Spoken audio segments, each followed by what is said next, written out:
The last thing Jesus told his disciples to do was to go everywhere and teach everyone to obey everything he asked them to do. But how? How were 11 uneducated and unsophisticated Jewish men supposed to make disciples in all the different cultures and languages of the world?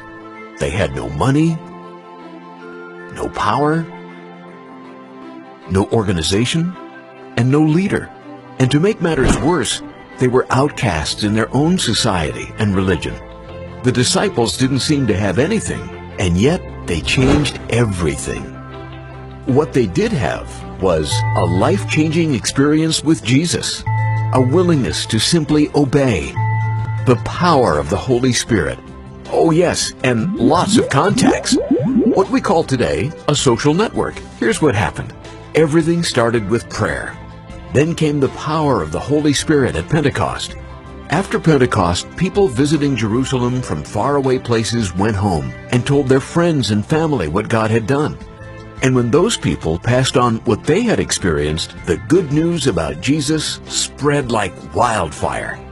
Post-Pentecost social networking is how the gospel went viral. That was over 2,000 years ago. So how are we doing today? There is some good news and some not so good news. The good news, the number of Christians is increasing. The not so good news, the percentage of Christians is stuck. So what's the problem? And how can we solve it? The biggest issue seems to be that not all believers in Jesus are actually obedient followers of Jesus. The main job of being a disciple of Jesus is to make more disciples. But not many people are doing that today. In the first century, what created a spiritual revolution was disciples making disciples who made disciples.